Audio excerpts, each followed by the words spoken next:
Yeah. What up, Fight World? It's your boy, Ego. And I'm back with some more boxing. What's up? Who do we have in the building?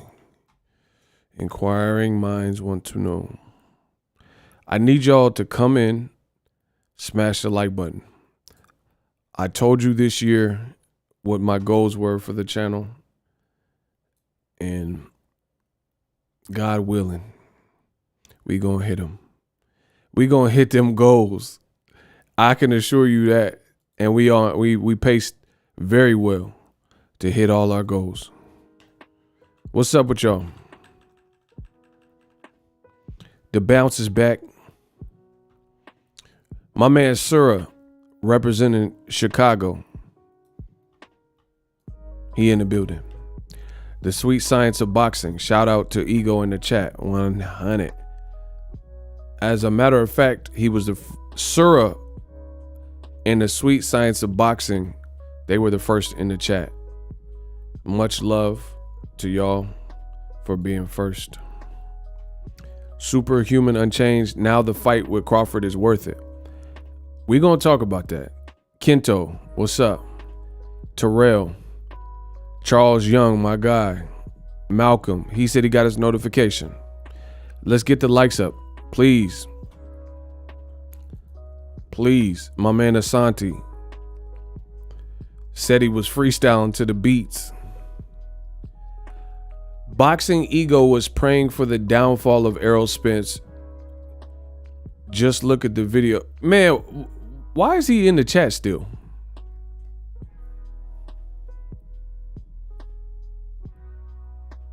Shooters, why is he in the chat? He said, I was praying for the downfall of Spence. Get rid of him. Thank you, sir. Take out that trash. We got it. Shout out to EJ. Y'all know y'all be capping. And shout out to Errol Spence Jr. I posted a graphic and then he liked it on Twitter. So shout out to Errol Spence Jr. for liking the post I put up of him. You know, I know y'all want to cap. I know y'all want to lie on the kid Ego so bad because I'm the best, because I'm the greatest. I give you guys the latest and greatest because I'm the greatest latest. We had to block him. Seti, it's not my fault. Like No Limit said, it ain't my fault. It ain't my fault. They acting a fool. You ain't finna be in my chat talking crazy to me, lying on my name. That won't happen. Make sure y'all come in and smash the like button. Let's push to 100 likes. We can do it. Spo, what's up with you? Bright Star, what up? He laughing. Let's get it. I told you, when they ain't got no dirt on you, they just make it up and just lie on your name. Did I do that? Bro, did I do that? I'm the new Mystical. Lie when you talking to Mystical. Lie when you talking to Joe. You hear me? Bro, the flow is so mystical. When it comes to my channel, No Limit like Mystical. Bro, I'm the new Mystical. Lie when you talking to Mystical. Lie when you talking to Joe. I'ma scream in y'all ear like Mystical. Silk there, Fiend there, Mama there, Rita. I won't stop now. Bro, I won't stop. Y'all can't stop me. This is God's work. I'm the new Mystical. The channel has no limit. That's a bar. Listen. The game is about to get Listen, can you stop? The game is about to get physical. I'm the new Mystical. When it comes to my channel, there's no limit like Mystical. Listen. Silk there, Fiend there, Mama there, Rita. What? I'm the new Mystical. Danger. If you see me in the forest, help the bear. If you see me in the forest, you better help the bear. You dig? Phenomenal Mexican, what's up? Spo, what's good? Man, we hitting numbers. We just doing, doing our thing. hit that mystical. No, God. Y'all tripping. He said hit mystical in the Triple G voice. Now y'all trying to get complicated. What's up with Shakur and Valdez? What you mean? What's up with it? I think they have a docu-series on YouTube. I didn't get to watch it yet though. But if y'all want the Boxing Ego first look, often imitated, never duplicated, tailor the tape. If you want one for Oscar Valdez and Shakur Stevenson, then I need y'all to let me know that. Y'all got to support the series. I come up with these series and we going to keep the ones that hit with the fans and the ones that y'all like. So it's kind of like streaming. I'm going to give y'all, you got Netflix, you got Hulu, and you got Disney Plus, Paramount. I'm going to give you guys the series that y'all want. So I'm tapped in with the fans. I'm the people's champ. If that's the next fight that I need to do one for, then you guys got to let me know that. Silk that, pee that, mama that, weed up. Y'all tripping. That's a good fight. But we're going to get into the Errol Spence Jr. conversation. Man, y'all tripping off this Triple G voice. Why bro, Triple G looked bad in his last fight. Y'all know I'm not lying. Triple G, bro, he better stay away from Canelo. That's all I'm gonna say. He gotta stay away from Canelo. Canelo finna hit him with that. Hey, get the fuck out of here. Get the fuck out of here. Payday, payday. You want payday? I know that. Bro, Canelo finna hit him with that payday. He need to stay away from that fight, bro. Bro, he about 40 years old. Murata was body shotting him up. He looked slow. Bro, this is not the same, you know what I mean? It's not the same fight it could have been years ago.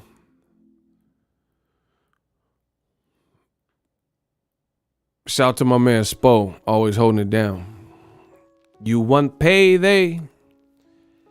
Hey, we struggling with the likes a little bit. We struggling just a little bit. We got to get the likes up.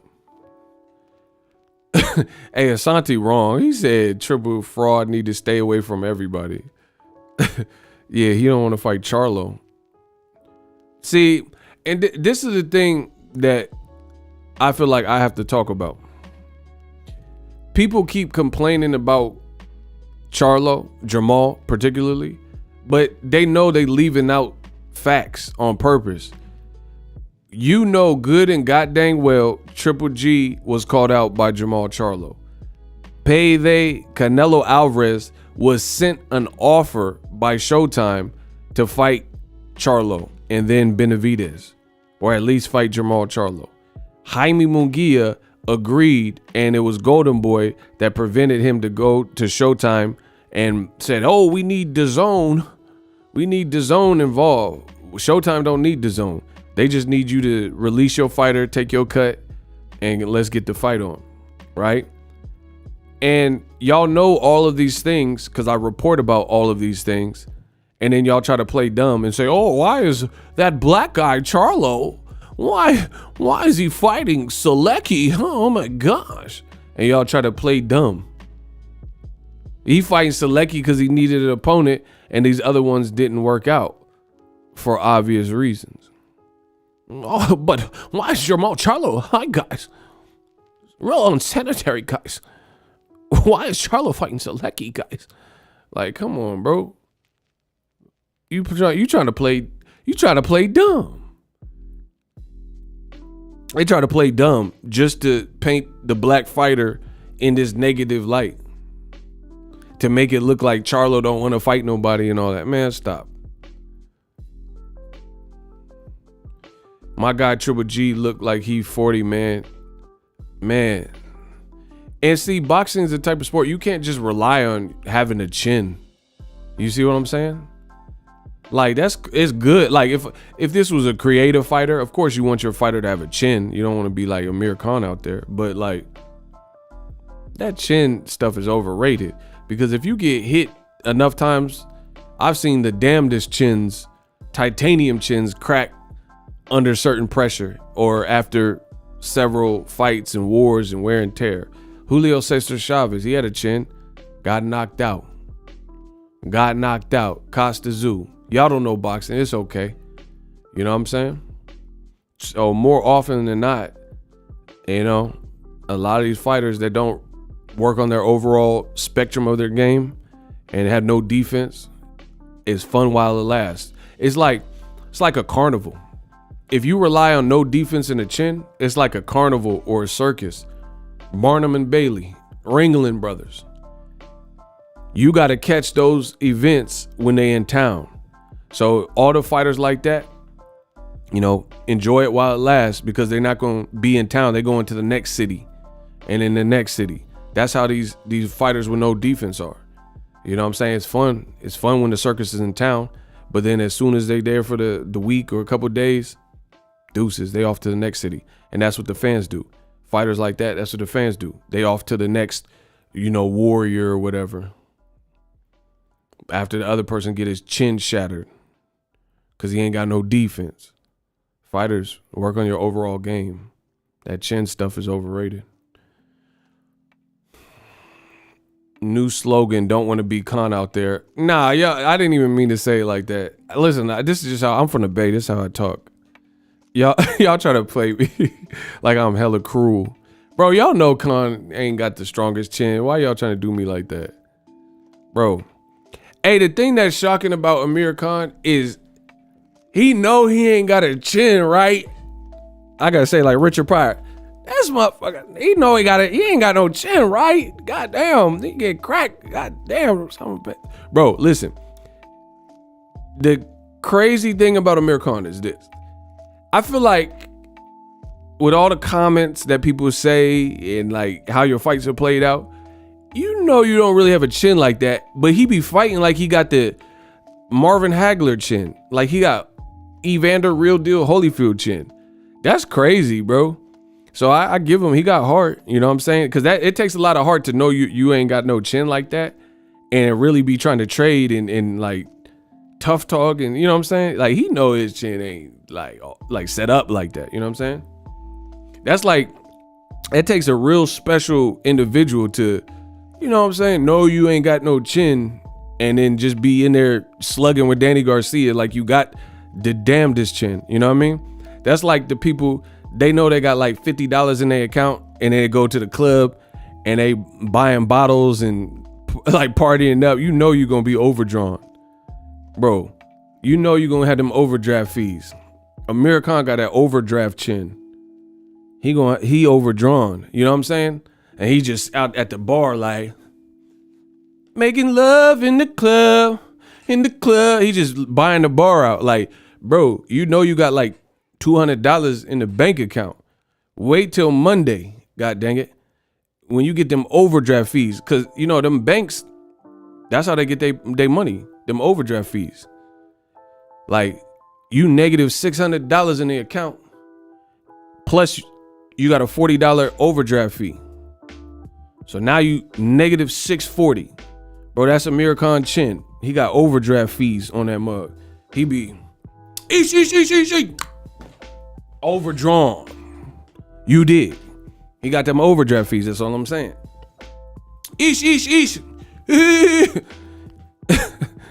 Bro, Ryan Garcia might be next with the overdraft fees. Listen, when you hear people steal my lingo, like overdraft fees, y'all know where it came from. Bro, Ryan Garcia, the way he been fighting, he might be the next fighter on The Price is Right with the overdraft fees. Just saying. Because Ryan be punching with speed, didn't really show precision, and that chin was like up there. Like he was doing the Pledge of Allegiance. Like he was in the military. Yes, sir. Like, you know what I'm saying? Bro, his chin be up in the air. He said if he fight Pitbull Cruz, bro, follow me on Instagram. Pitbull Cruz, follow me on Instagram. This is how he was fighting the whole fight. Listen, y'all, if y'all want to see the video in its entirety, this Pitbull versus Gamboa recap. Bro, hi. Bro, the whole Gamboa said, hi. Bro, whole fight was like that. Bro, he was trying to end Gamboa. He was trying to knock that toupee off Gamboa crop. He was trying to knock his crop off. Crop duster. Bro, Pitbull Cruz, I don't know what part of Mexico he grew up in, but man, they live rough wherever he from. He was fighting. I said it. He was fighting like there was one piece of bread left at the Last Supper. That's how Pitbull. Bro, he was.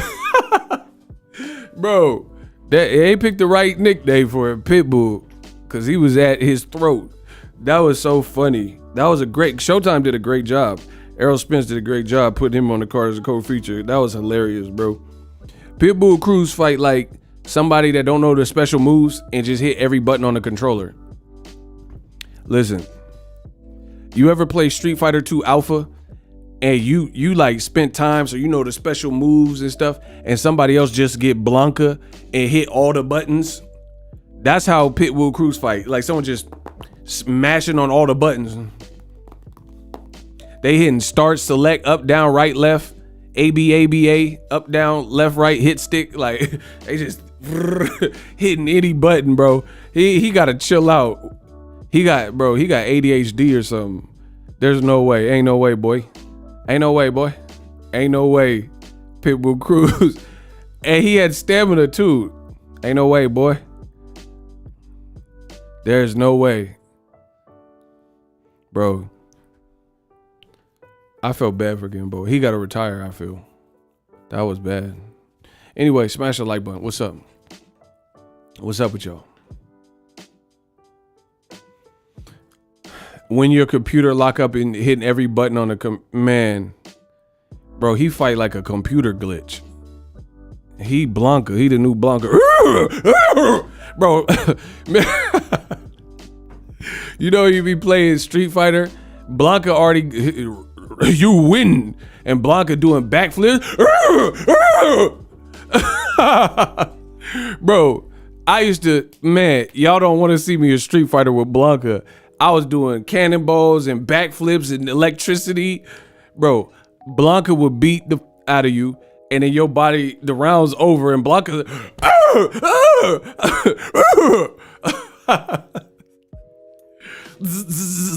I do that electricity. Bro, y'all can't see me on Street Fighter.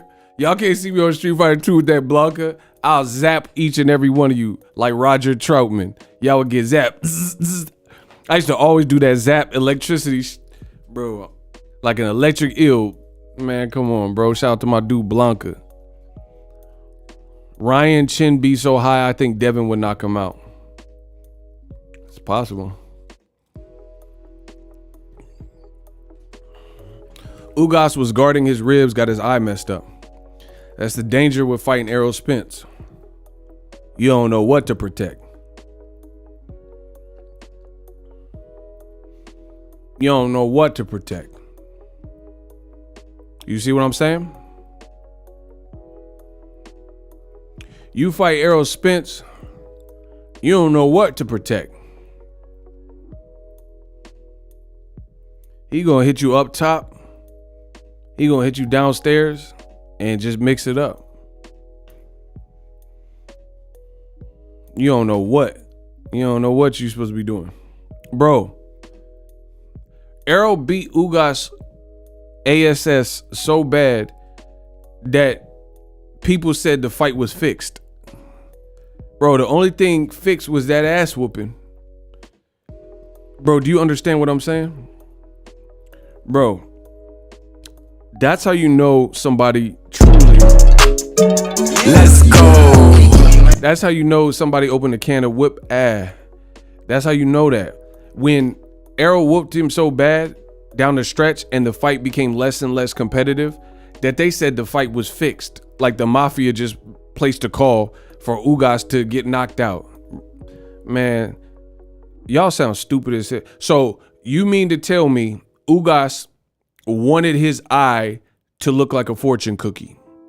That's what you believe in your heart of all hearts.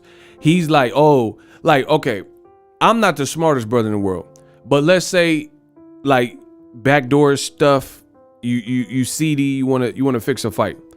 Who is gonna say hit me as hard as you can with all these uppercuts repeatedly, beat up my body, and hit on me like a Congo drum so we can fix the fight? Wouldn't you just take one shot, a couple punches, and then take this shot and act like it was the biggest shot in the world and fall to your doom? Why? Who's gonna be like, oh yeah, we gotta really sell this, so make me look like Sloth from the Goonies. Hey, you guys, Rocky Road. Bro, come on. Y'all, old media, they so desperate and racist. Yeah, bro, that doesn't even sound halfway believable, bro. Like, disfigure me so he could really sell the show. I want to really convince, I'm trying to win an Oscar with this. Listen, I want to win, like, bro, what is this, Denzel and Fences? Then you trying to win an Oscar? You just go like, oh, mangle me. Yeah, beat the brakes off of me, bro. Yeah, this how I'm trying to look. Hey, you guys. That, come on, bro. Hey, you guys. Y'all hating on EJ that bad? That's sad, bro. Who's just gonna do that? Like, I'm not saying that in the history of boxing that there's never been a fixed fight, but I don't see who wants their face to look like that, bro. And Ugas' girl is bad. He gotta go home. Hey, give me a kiss, baby. Give me a kiss, bro. He gotta go home like that, off of a fix. His girl bad. She bad as hell. His fiance, she bad. And he gotta get it. Hey, Demeter, I thought you want to play with my froggy. What movie is that from? Y'all don't know y'all movies. Y'all know y'all lacking. What movie is that from? Hey, yo, Demeter, I thought you want to play with my froggy. They got him looking like, what movie is that from? Let me see. Listen, let me see if y'all know y'all movies. Y'all know y'all movies. Y'all don't know y'all movies. Y'all scared. Y'all scared because you know I'm the best in the business and y'all do not know y'all movies. That's sad. I know some of y'all young, but y'all got to learn the classics. Y'all got to learn the classics. Y'all don't know.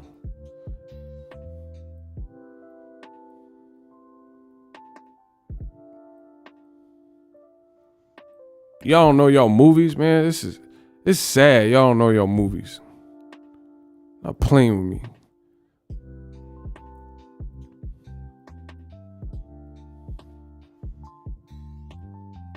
Oh, wait, hold on. Oh, some people are guessing it. Someone said class action. It was a lawsuit. It's called class act. But okay, some of y'all got it. Listen, I was distracted. Okay, some of y'all got it. Okay, some of y'all did guess it. Whatever. Okay, a couple of y'all know y'all movies. That's only a handful of you. Okay, I'm gonna give credit. I'll give credit where credit's due. A couple of y'all knew. But not everybody knew.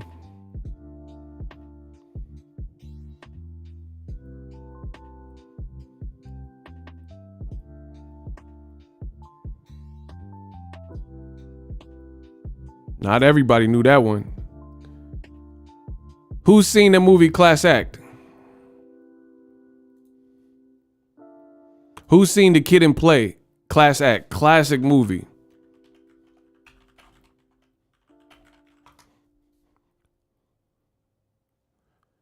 Who's seen that classic movie?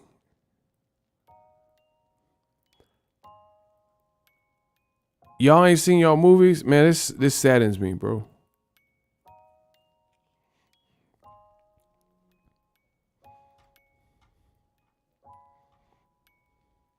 Okay, Paul Brown seen it. Third Ward done seen it.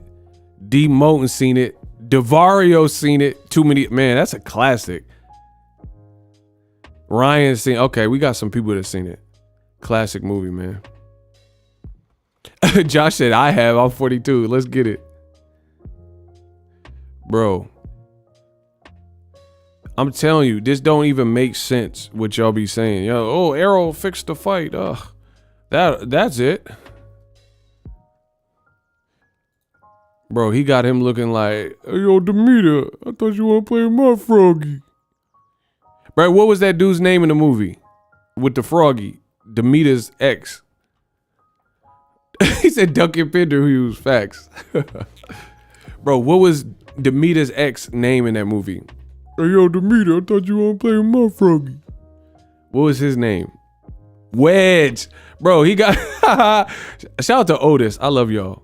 Bro, he got him looking like Wedge from Class A. Hey, yo, Demeter, I thought you want to play with my... He got to go to his girl like that, messing around with Errol Spence. You see what I'm saying? He gave him the wedge eye. Hey, yo, Demeter, I thought you want to play with my froggy. Yo, frog ain't hopping in my direction. Hey, she was bad, little dark skin honey. She was kind of bad, bro. Yeah. She had a little red dress. Hey, that part where he's at the restaurant and he was about to leave. Kid and Play, when he got the power, he got the juice. Like he was pretending to be Blade Brown. And Duncan Pinder Hughes was walking out and he was like, what are you looking at? You know I'll slap you, boy. But not tonight. Because I like you. Hey, that part was hilarious, bro. And he was like, he broke the spoon or whatever.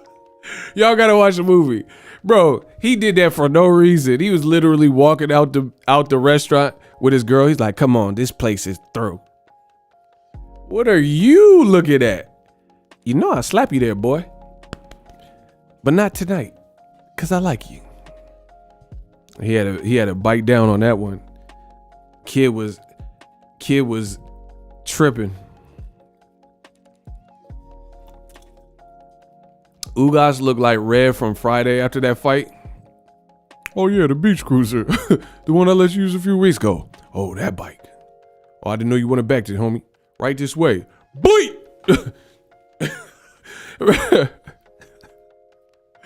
Block Joe Moore. When the shooters get rid of you, you're going to be Joe Less. Listen, I'm Hugh Hefner, you lesser. Block Joe Moore. Yeah, we don't need to see you ever again. Don't come back either. Hit the road, Jack, and don't you come back no more. Get him out of here. It is time. Smash the like button. Listen, when they hate, donate. I got some cool stuff in store for y'all. We not worried about it. Shantae, what's up? Shout out to my man Chuck. Electric fence. When they listen, I got this. Me and my shooters, channel members, we got this. When they hate, donate. That's all y'all to do. Everybody, just donate, spread positivity, leave a like. Those are the free ways. Like, subscribe, comment.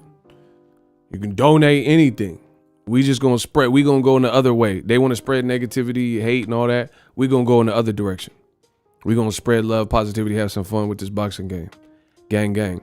Now let's talk about it. Errol Spence Jr. That man a beast. The boy is a dog. I made a video. A lot of y'all checked it out. We doing crazy Spider-Man numbers. Appreciate y'all. Errol Spence, very impressed with just the overall event. I think it was an electric event. Fight week felt like, it's hard to quantify, but fight week just felt like a fight week, if that makes sense. You ever have a fight week and it don't even feel like it's a fight? Actually, speaking of, Tyson Fury fights this weekend. I've seen no promotion for it in the United States of America. Estados Unidos. You hear me?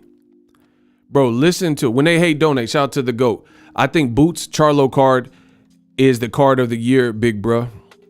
I mean, it hasn't happened yet. That, Errol Spence and Tank. But either way, it's all Showtime, so they winning. Either way, Showtime has all those fights, so they winning. Period. Because whether you think Errol has the card of the year, whether you think Charlo got card of the year, whether you think Tank is going to have card of the year, they're all on Showtime. So PBC, Showtime, they winning. Unbox Collector. When they hate, donate. That's what enables me to do more and more for you guys on the channel.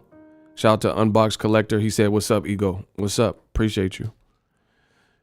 Errol Spence, I think he woke the game up. He really woke the game up. I mean, as a content creator, my number one job is to create content, curate content for you guys.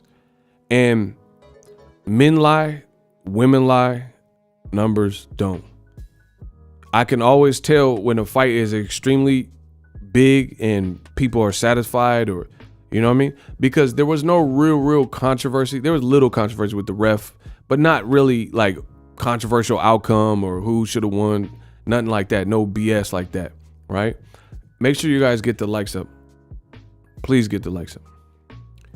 And this fight delivered the undercard from top to bottom. The card was slamming. The main event, as advertised, 3-belt fight, and they both were fighting like they wanted it. It just so happens EJ is good enough, and you know, he's a young great, and he took the play away from Ugas, especially after that mouthpiece fiasco. I feel like Errol Spence really turned it up a different level, and then that's what separates the boys from the men. Period. When you, I mean, it's hard. It's hard to stop a man that's so determined. You see what I'm saying? And that, whether he was buzzed or hurt or not badly hurt and off balance, you know, whatever the case was, at the end of the day, Errol Spence, he turned into a dog and he turned up. So props to him for that. It takes a special fighter to do that in the face of adversity, but adversity is nothing new to Errol Spence Jr. if you know his story. From flying out of cars, making mistakes there, you know, the eye injury, this is exactly what he's had to deal with and endure. And it shows you he's ready for these moments. So, you know, everyone should give props to Errol Spence Jr. B-Dog says the environment in the stadium was electric. Absolutely. I mean, I know a couple people that went, like, that have nothing to do with media. They all said they were just boxing fans. They all said it was cracking. Cracking. B-Dog, he was there. Isaiah, I don't know where he's at, but he went. Ask him how it was. Errol Spence is a man of his word. Absolutely. And that deserves credit. That deserves credit.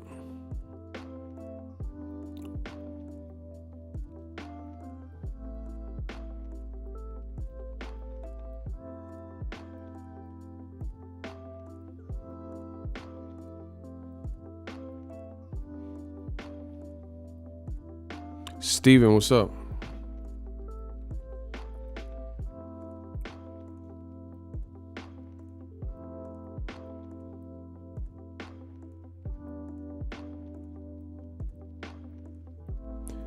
Why didn't Bud not come? I don't know. You got to ask Bud. I mean, why did Bud sign with Kinahan, who's on the U.S. sanctions? I mean, these are questions that Bud, only he knows the answer to.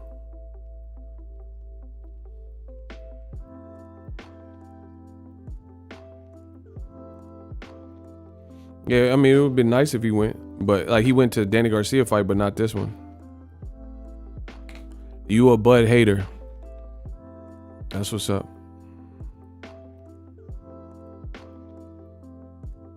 Shout out to Kenya B.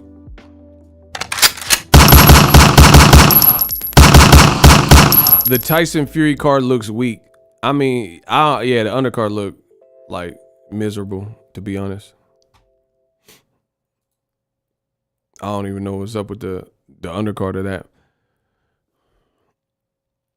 Spence versus Crawford is going to be the best fight of the year.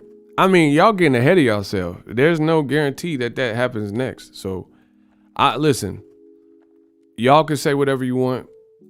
You got to show me the money. Show me when the fight happens, then I'll celebrate.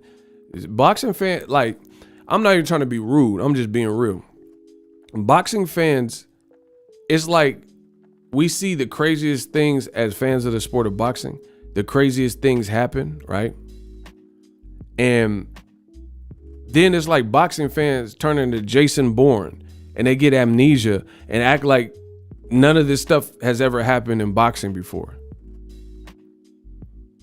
You see what I'm saying? It's like people, there's this huge controversy with this fight, how this fight played out, this referee, this judge.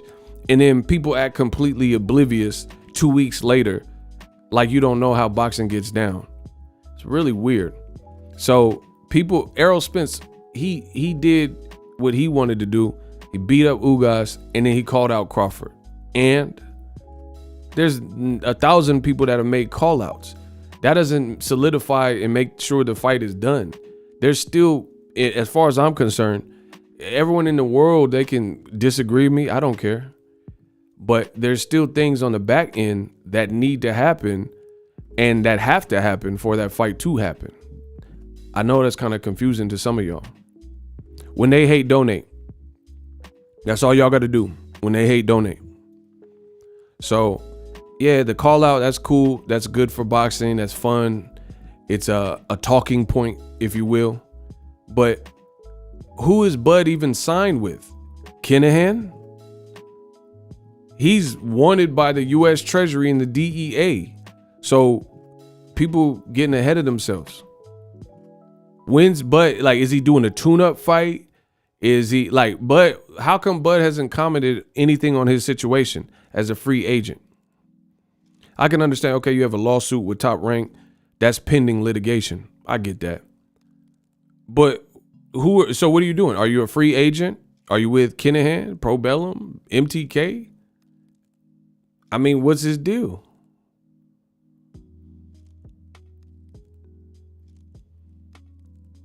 You know what I'm saying? It shouldn't be nothing to hide, right? So until those things come out, you know, like maybe Brian Custer or someone will interview Bud and then he'll tell if he's with Kinahan or not, or what, you know, whatever the situation. Because I seen there was an interview with Fight Hype and that question was brought up about Bud Crawford being with Kinahan, and could that potentially cause complications in making the fight? And this was a question directed at Showtime's Steven Espinoza. And he said, yeah, we got to wait and see. You know, this was before the Errol Spence outcome. So, you know, he said it could potentially. He said potentially. That's literally his words, if I'm not mistaken. He said potentially. So, you know, I guess Bud has some questions to answer as far as his involvement or engagement, you know, and what's next. Because I seen like people came out and said he signed to PBC. Okay, where is that? Like, see, this is what I'm talking about. And hopefully through my channel, I can restore the feeling in boxing, because I know boxing fans, without me, they end up losing hope with this boxing game, because people start hearing all types of crazy stuff. And then the next day is something different. You know what I'm saying? Like, I remember a conversation a few weeks ago. People were saying that Terrence Crawford signed a 2-fight deal with PBC, and Bud never came out and said that. You know what I'm saying? This is what people were saying. People were saying he's going to fight Keith Thurman or Danny Garcia. Remember? I mean, who heard that? I'm the only one that heard it? Okay. Who heard that rumor that Bud was signed to PBC for 2 or 3 fights, Danny and Keith? Okay, Isaiah. Shout out to my man Isaiah. Okay, so I knew I can't be the only one that was seeing that and hearing that and reading that people were saying. But Bud never came out and said that. But that's what y'all said. I didn't make no video about that. But that's what people were saying. But then now, okay, so 3 weeks ago, this was confusing. Especially, I would hate to be a new fan of boxing. Put it that way. Because you just come into it and it's like a ish show. You just come into it, it's like, imagine if you're in the market to buy a house, like you went to see a realtor or whatever, and you're in the market to buy a home, and the realtor shows you, she puts the key in the key lock, opens the door, and then the house is completely dirty. Like they didn't get no maid service or cleaning service to clean up. There's cobwebs everywhere. They're trying to sell you this house, and the kitchen got dishes in it and spaghetti, bolognese, meat sauce all on the counters. And you trying to buy this house potentially, and they didn't even bother to clean it up. That is how it would honestly feel to be a new fan in boxing. From clickbait to weirdo opinions and goofies in boxing, it's just like the Wild Wild West. You got people who say anything in the world of boxing. You got like Errol Spence, he did a media day. You got people asking him about Deontay Wilder. Like, where is Wilder? Wilder's chilling. Wilder's with his kids and his girl chilling. And you're like, oh, Wilder, should he retire? What is that? What that got to do with Errol Spence's fight week with Ugas? Why is Wilder even on your mind? And see, this is funny. And I'm not saying this to that person who asked the question, but in general, the funny thing is this: when I make videos, right, and I say certain things, people say, oh yeah, it's not about race and, blah, blah, blah, blah. Or if I at a particular time, if I'm making a bunch of Wilder videos, because it's hot topics, little information was coming out, then old media, they mess around and say, oh, Ego, you're obsessed with Wilder. And then when Wilder's chilling and minding his own business, there's nothing for me to report on Wilder right now. They randomly bring up Wilder, randomly ask Errol Spence, oh, do you think Wilder should retire for good? Like, where did Wilder come up? But this, again, is like a realtor showing you a home and the house is dirty. Y'all just told me 2 weeks ago and left comments, and there's rumors that Crawford signed a PBC to fight Danny Garcia, Keith Thurman, whoever else, Jerron, whoever. And then now y'all saying Errol Spence and Crawford are fighting next. Meanwhile, Terrence Crawford ain't said nothing about what his next move is. So again, I'm a pioneer in this game. I'm going to personally continue doing what I've always been doing. And if I don't know about it, I don't speak about it. You know what I'm saying? Like if I don't have enough research done or data to support it, then I probably won't put it out. You know what I'm saying? Or if I do, then I'm going to let you know, like, hey, this is just what's being said. I don't have no knowledge of it. I don't have no information. This is just a talking point. But yeah, I didn't even make no video about Crawford because I want Crawford to say what his next move is. It's his career. You know what I'm saying? So just because Errol Spence called him out, that's cool. But that doesn't get the business done. Before, there was like splits and things like that potentially cause problems. Right? So we got to see how all of that stuff plays out. Because Bud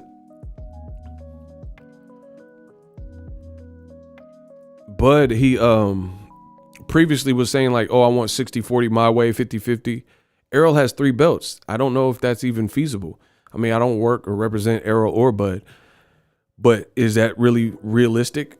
You know what I'm saying? The guy who just, I don't even know what the pay-per-view numbers are for Errol, but I bought it. I spent 75 with it. Add up all of Errol Spence's pay-per-views when his new numbers come out, if they come out. Add up all his attendance. Bud is nowhere near any of that with his pay-per-view. Bud fought on pay-per-view with Postal, Amir Khan, and Sean Porter. And you can add all 3 of those up, and it probably doesn't add up to one of Errol Spence's fights, maybe 2 of them. You know what I'm saying? Errol just did 40,000 again. Mikey Garcia, 48 to 51,000. Staples Center versus Sean Porter, he did 16,000 change. I'm just rounding numbers up or down. Bud doesn't have that. Most importantly, outside of the, butts in the seat, like my man Prophet just said, never mind the belts, Errol puts people in the seats. And so even if we separate the people, butts in the seats, pay-per-views, and that, he got 3 belts. Errol is must-see TV. And Crawford, he's fun to watch, so he's must-see TV for that.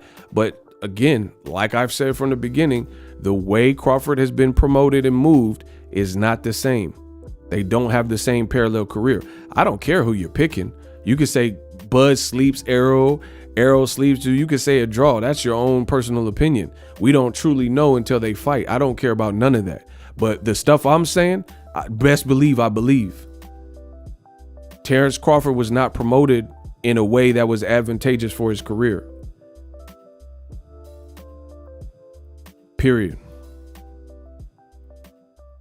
So, basically, Crawford's best calling card is his ability to scrap and fight. That's what Crawford is really known for. And that, that's not, that in itself, that's not a bad thing to be known for. It's like you whoop people. But in today's market, in business, it helps if you have some of the other intangible, like charisma, you can sell some units and stuff, because there's a lot of guys, truthfully, that can scrap, that can fight, that have skills. So, you know, it's not just about having skills, and then you also have to listen. Like, you know what's, I need y'all to get the likes up. I gotta wrap this stream up. We out here cooking, and then people just looking. Can't work. I'm being as clear as day. That can't work. Y'all got to get the likes. I see people, listen, I'm out here cooking and some people in the chat just looking. So if you want to extend this stream, y'all got to work with me. Leave me a comment, subscribe, hit, look, see how it's jumping up? Yeah. Come on, people, work with me. I'm willing. I'm an animal. I'm a workhorse. I could do this. I did it for the Boxing Ego watch party. I did almost a 6-hour stream and I ain't break a sweat. I ain't lose my voice. I'm built for this. I'm built for it tough. I could go all day. I'm the Energizer Bunny. I don't need no cue cards, teleprompter, no rehearsal. I'm with this. This is what I do. This is what I was born to do. I'm living my purpose. But like I said, if y'all want my time is money. It's going to cost you something. You can do it the freeway or the fee way, but you gotta pay your tithes one way or the other. Buzz signed with Empty Chairs Oh, you trolling. Empty Chairs Promotions. He does numbers in Omaha. I've been there. He does a good crowd in Omaha. Just Do Boxing, what up? He does numbers in Omaha. But even that, when's the last time he fought in Omaha? He fought in Dongo and Lincoln. I was there, I know. I'm everywhere, you ain't never there. Listen, that's what I'm saying. Towards the end of his career, Top Rank didn't even take him back to where he has the most success. Notice PBC with their black fighter, and their black fighter, Errol Spence, is not suing Al Heyman like Terrence Crawford is suing his ex-promoter. But you notice, I'm not the smartest brother in the world, but I know what I know. Notice PBC has their black fighter, Errol Spence Jr., and they've tapped into a market, which happens to be his home state where he's from. And you see that even though they mix it up and he fought at Staples Center versus Sean Porter, they still bring Errol Spence Jr. back to Texas because it represents big business. How come Top Rank, towards the end of his contract, they never had Crawford fighting back where he's in Nebraska?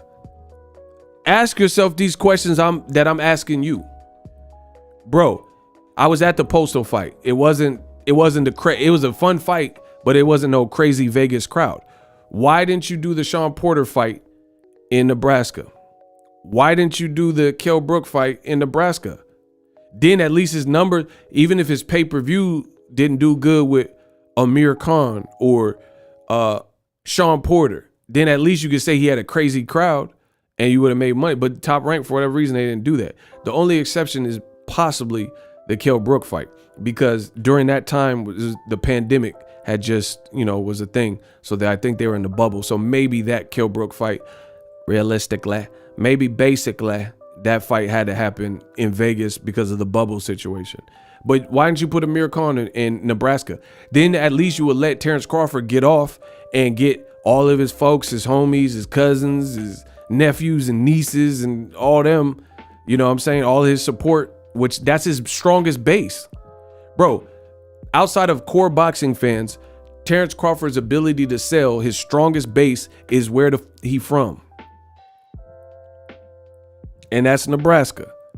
That's where he's done the biggest crowds, the biggest live gate. They didn't even let him shine like that. No wonder there's lawsuits and all that.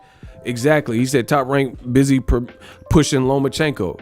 And I've said this for years. Crawford way better than Lomachenko. Like, it's not even close. I don't care about no gold medals. Terrence Crawford eat Lomachenko gold medals and then whoop his tail. Bro, listen. It must be nice to have the complexion for the protection, because I've been in boxing so long, I don't have to lie. I've been in boxing so long. Lomachenko at one point called out Terrence Crawford. He said that's his end game. He wants to move up. You notice all of those talks have subsided. Nobody calls for Lomachenko to fight Terrence Crawford, even though Loma himself called out Crawford. Look it up. I was there. I was reporting about it when in real time. So I know it happened.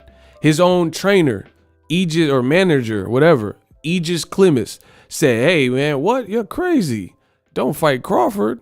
And then he started getting whooped by Teofimos and stuff like that. And then they never really said nothing about it because they know what happened if Bud and Lomachenko fought. They know Lomachenko. That's why they don't even put Lomachenko at 140. Because listen, all the praise Lomachenko get, he can't even move up to 140. They talking about, oh, he's a featherweight. Because they know, bro, they know if he move north of 140, he getting cooked. And especially if he fight Terrence Crawford, forget about it. It's a fugazi. I'm the best in the business. Stop playing with me. You know what would happen. So, there's some missed opportunities for Crawford. His own promoter and ESPN, they rather talk about a Caucasian fighter who second language is English, Lomachenko, and they rather promote him and Tyson Fury, a British Caucasian fighter, instead of promoting a black guy from an American city who's better than both of them. Crawford never failed no drug test. Tyson Fury has. Crawford don't got 2 losses. Lomachenko does. Y'all getting cooked. Listen, y'all getting cooked. I'm hitting y'all with a gentleman 30. I'm doing y'all dirty. Stop playing with me. But again, this is the same thing. They rather roll out the red carpet. They rather let Oscar Valdez cheat and all this other stuff. You know what I mean? And fail tests and cover it up and all that. But they weren't promoting one of their best, if not their best asset. Just like Shakur Stevenson. Notice that Shakur Stevenson got the Valdez fight. He's been calling him out for years, since they were at featherweight. Shakur Stevenson got the Valdez fight after and only after the lawsuit was known about by Terrence Crawford. So Crawford suing, saying, hey, I'm a person of color, I'm black or whatever, and they being biased towards me when I was with him. And then now Shakur gets to fight miraculously. You see, y'all got to look at the signs, like Mel Gibson, M. Night Shyamalan. Y'all got to check the signs. I'm not stupid. It's a great fight. Shakur and Oscar, I'm happy it's happening. But it doesn't change the fact that Bob Arum is on wax saying that he wanted Shakur to fight Dan Berchelt, who just looked like the Tin Man in his last fight and got stopped by a guy Shakur just beat in the African dude, Nakathila. You know what I'm saying? See, I know they want to keep up. But they can't keep up with the knowledge I have.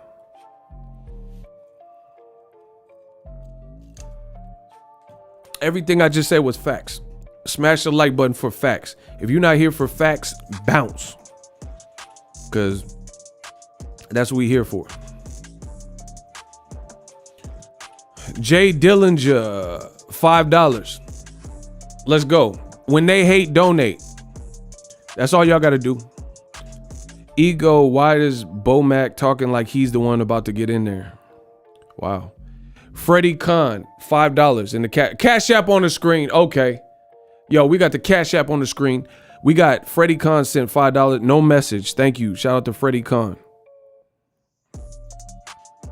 So, again, Errol, Spence, Terrence Crawford, wake me up when the fight happens. This is really all I got to say about it. Wake me up when the negotiation, all that business stuff is out the way. Because until then, I'm not losing no sleep. It can happen. It's possible. It's plausible. But you got to show me that. And, it's just what it is. I don't know what Crawford, I don't know who he signed with. I'll put it this way. I know who he signed with, but he ain't came out and put it on wax. He ain't done no Custer India video or whatever and confirming it. So whatever.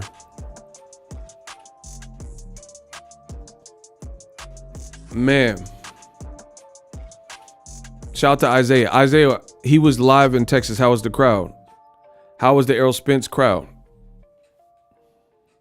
How was the environment, I guess?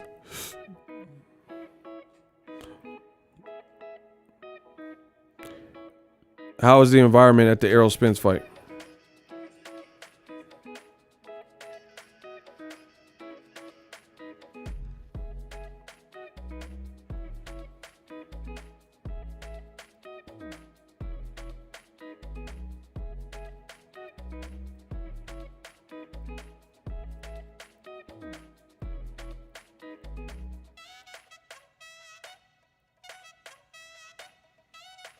He said it was crazy. See, literally everybody I talked to that was there said it was crazy.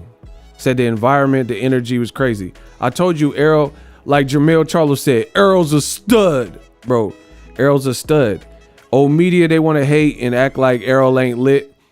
And I said this before, and I guess it ruffled some feathers or whatever. I said this before.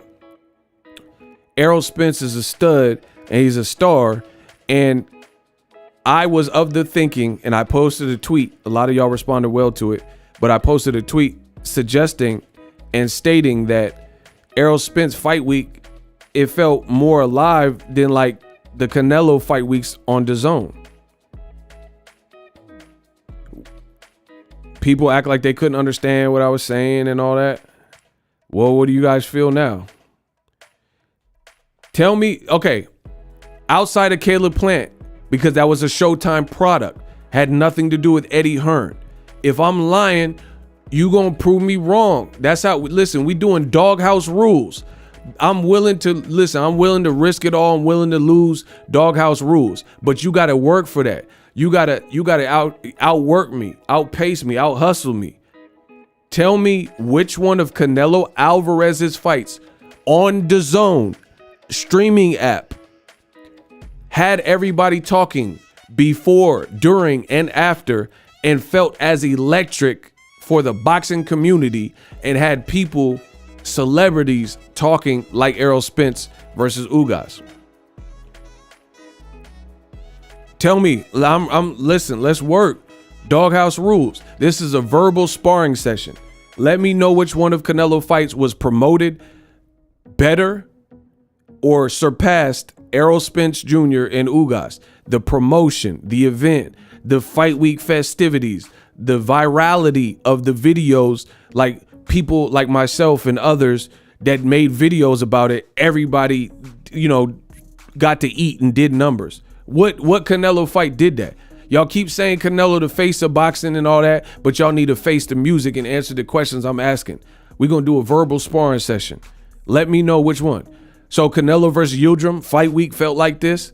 After Canelo destroyed Yildirim, which was easily predictable, everybody reacted the same and acted like they got their money's worth. Canelo's undercards looked like Errol Spence, where everyone's like, oh, Pitbull, El Rayo, oh, Gamboa's getting torn, and everyone's talking about it. His undercards suck. Canelo Alvarez took the shorter money instead of fighting on Showtime, an American product owned by CBS with Steven Espinoza, and they clearly got a better product for the United States of America. Period. Come get some. You want some? Come get some. Bad boys for life. Come get some. Explain what I said that was inaccurate. I'm ready to back up every word I'm saying. Ego Ali. Let's go. Let me know. He said J Balvin concert. Man, shout out to Isaiah. That Yildirim fight was trash. Pilgrim fight was trash. What's that? What else y'all got? Bro. What else y'all got? Bro, name a Canelo press conference outside of Caleb Plant that was a Showtime boxing product. Name a Canelo DAZN press conference that you remember anything. You remember like, oh, this was a memorable, for real, this was a memorable. Because Tank Davis just had one with Rolly. That was a memorable, you trash Booker T. Bro, Booker T was trending days later in the following days after Tank said that. Canelo's press conferences, boring as a mother. Man, stop playing with me. Stop playing. Name a Canelo fight on DAZN. I'm butchering them.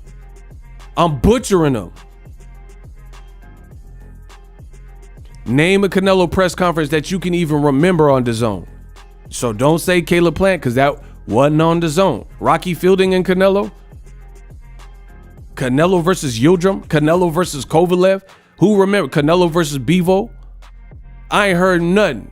I ain't heard nobody say nothing. Stop playing. He's the face of boxing. Y'all, oh my God, bro. Bro, name the Canelo fight. I'm waiting. Where's the electricity? He's the face of boxing, right? He talked more about golf than promoting the fight. He took the short money on DAZN to not fight on Showtime, which would have been bigger. And his fight with Caleb Plant on Showtime proved that. But Liam, stop playing with me, boy.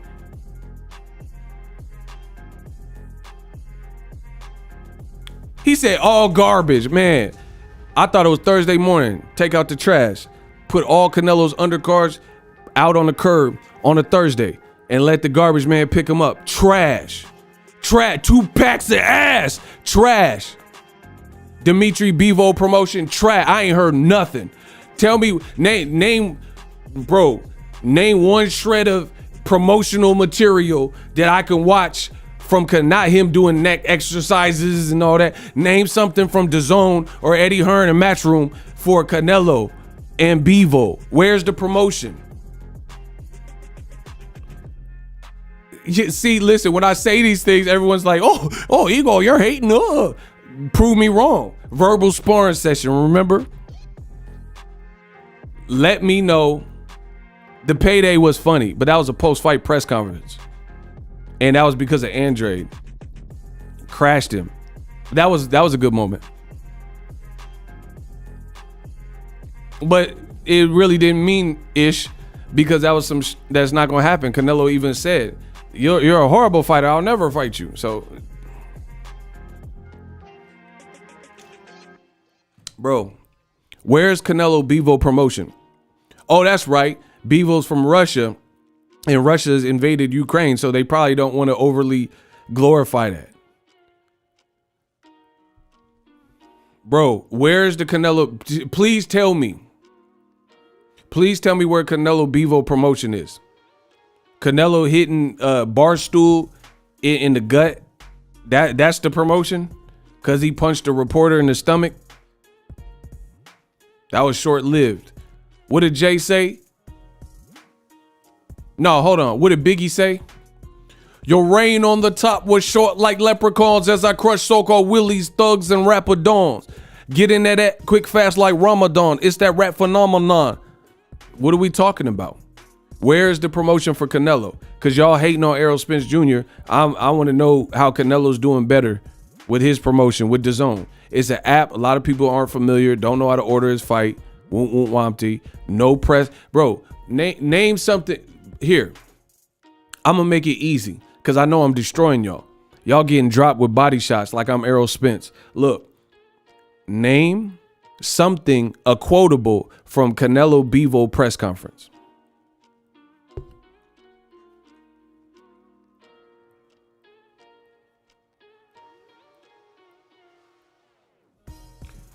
Name a quotable, something Canelo or Bivol said in the press conference that was notable or quotable. Name a shred, 1 ounce, 1 fluid ounce, 1 iota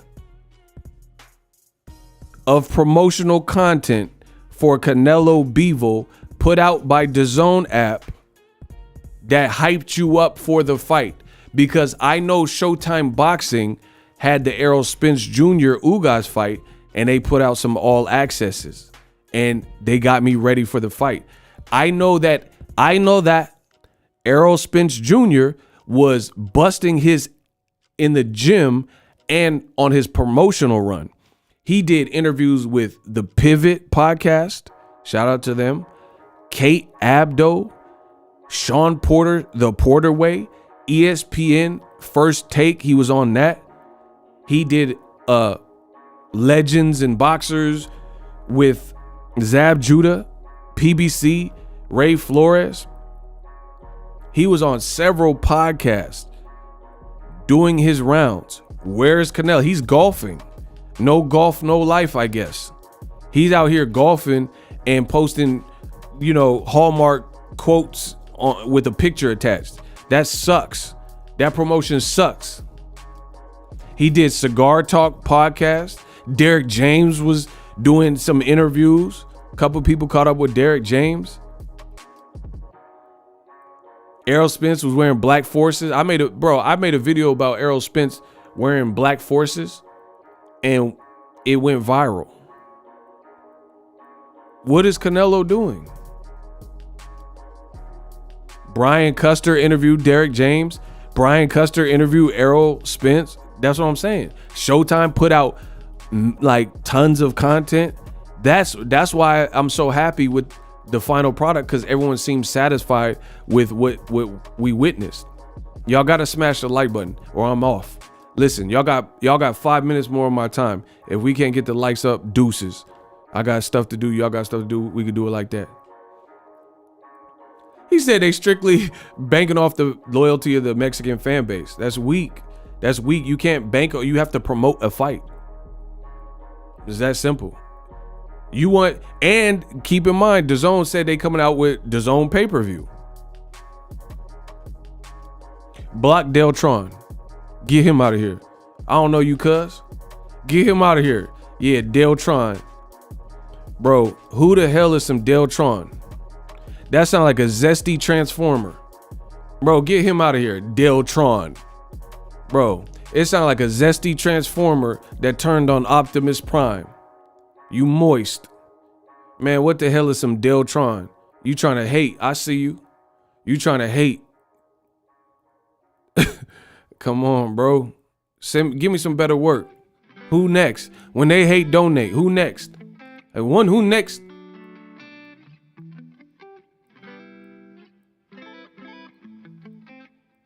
Block Joe. Get him out of here. I ain't even reading the rest of what you said. Gotta go, Joe. Yeah, block him too. Get rid of Joe, the house buyer. Go buy you a house. Hey, Prophet, that's what I'm talking about.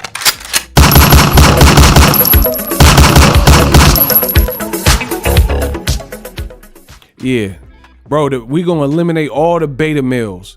We gonna get all the beta males up out of here. Don't watch me. You don't have to. That's fine. Don't say less. Just leave. In other boxing news, we doing numbers, bro. Shout out to everybody for supporting the channel. The Ugas video is at 250,000 views in one day. Oh my gosh. Everybody, give yourself a round of applause. Bro, the Boxing Ego watch party is over 100,000 views.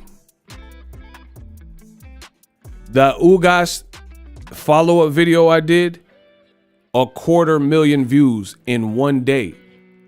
I don't even have to go to the fight, and I'm the anointed one. I'm goated. 250,000. That comes from y'all. We got a strong community here. Make sure you join the community. I don't care about no hate. When they hate, one video, 250,000 views. Errol Spence Ugas. When Canelo beat the brakes off of Yildirim, I couldn't do no Yildirim video and get no 250,000 views in a day because nobody cared. But now, thanks to Errol Spence Jr., great fans, and my work ethic, one video, 250,000 views. That's a Hey, get the fuck out of here. Get the fuck out of here. payday. You want payday? I know that. That's a payday. Okay. So shout out to each and every one of y'all. I love my real supporters. When they hate, donate. We just gonna keep growing. The roads that grew from concrete. I promise I'm working. We working. Let's go. That's another payday. I know that. I'll make this look easy because it is. I don't even be trying, bro. I'm just telling you straight up. I don't even be trying. I don't even really apply myself like I probably should. I don't have a dedicated time I wake up. I do what I want. I'm not even really trying, bro. Imagine if I just woke up every day at the same time. Bro, I ain't trying, killing them. Easy work. By myself. No team. No cosign. I ain't jump off nobody's back. And I'm still get paydays. I know that. Shout out to Ego's Army. Let's go. Man, the haters can't stand it. And when you see all these other, channels hating, oh, ego suck, they ain't getting the paydays. You see all the people in Instagram, they like, oh, ego, he suck. They ain't got no paydays. That's what that means. Smash the like button. The best in the business. In boxing history. It's no mystery. Old media is history. Listen. Them shots be missing me. Listen, I said them shots be missing me. Old media is history. I'm the best in boxing history. It's no mystery. Stop playing with me, bro. All that hate don't mean to me. Listen. All that hate don't mean ish to me. It's no mystery. Best in boxing history. Old media history. They gotta go. Y'all know who hold it down. Shout out to Isaiah. I told y'all not. If y'all didn't like me before, you gonna hate me now. Hey, shout out to Kirk Kerr. He said, "What up, King? What's up?" They should be learning from you. But see, that's the thing with life. The people you should probably try to learn gems from. This new generation, some people want to hate. So it's good. I learn. I listen to my OGs when they speak. You know what I mean? But to each his own. Not everyone moves the same, but it just if you're a sponge and willing to learn, then that means you in a better. He said he a Decepticon, bro. He turned on Optimus Prime. He a Decepticon, bro. Just always be an open, blank canvas, willing to learn. Listen, you can do anything you put your mind to. Everything. Listen, people are like, oh, you're cocky or whatever. That's cool, whatever. But at the end of the day, I'm not surprised with the success I have on my channel because I work for it. There's nothing that happens when I get the 250,000 views. I knew I was going to get that. And that's how life is. If you put in the work, there's no real mystery. There's no shock. People always look, especially here in America, people look at the end result. Like you just stumbled on this. I ain't stumbled on ish all the time. My stomach growling. I'm glued to a computer editing, working on my craft, honing my skills, sleepless nights, time away from family, time away from relationships and working on those, lost friends, lost relationships, got sick, traveling. This is God's work, man. I put the work. I'm supposed to be here. And people, they take success and they overcomplicate it. It's really easy. Success this is the easiest job I've ever had because I love doing it. I used to break my back, work overtime, double time, back sore. Man, like I got a gat like that long to your back, dog, to your back gone. Bro, I'm lifting 80-pound bags of mortar, a pallet's worth. Add that up. How many 80-pound bags of mortar fit on a pallet? See, y'all don't know. Y'all don't know what I've been through. Y'all can't lift what I lift. Stop playing with me, bro. You stack 80 pounds of mortar on a pallet and then get back to me. This is the easiest job I ever had. It's the most rewarding job I've ever had because I get to do things my way. I'm the new Frank Sinatra. I'm the new Usher. I did it my way. It's so rewarding. Success, y'all want to overcomplicate it. Oh, this guy's kind. I work for everything. You can ask anybody. Ain't nobody say, oh, you can say whatever you want about me. You can't say I don't have no work ethic. I put in the work. I'm supposed to be here. So, like I said, if you part of the journey, you know who you are. Appreciate y'all for supporting me. But the success is like people. Like I said, they overcomplicate it. Success is expected if you doing what you're supposed to be doing.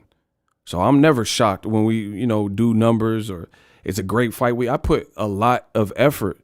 I brought first look, tail of the tape back for Errol, Spence, Ugas. I gave you prime coverage. I don't even have to be at the fight. Still gave you prime coverage.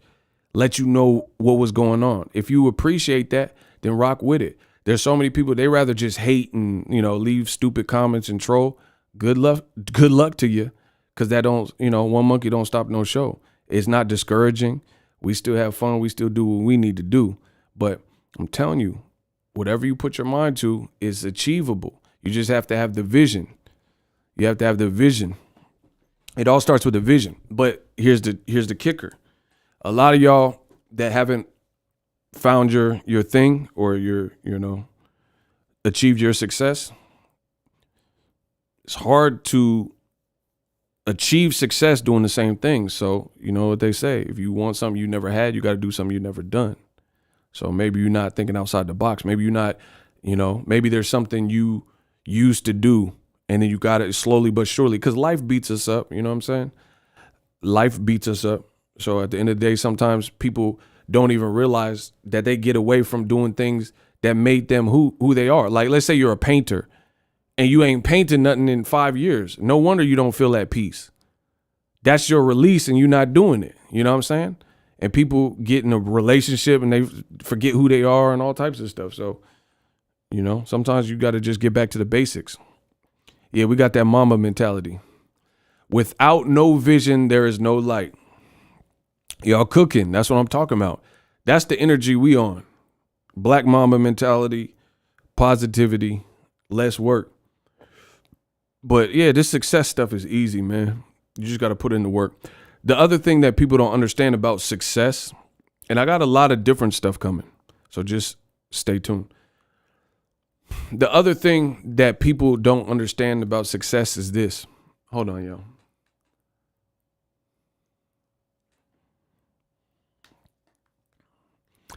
A lot of y'all want to overcomplicate this. It's really not complex. Like I said, you put the work in. But success, write this down. Anybody who's really tapped in and trying to get to that next level in your life, write this down. I got a Jimmy Jim. Success is just math. Write that down. And I know some people scratching their head. They like, oh, ego, what you mean? Success is just math, arithmetic?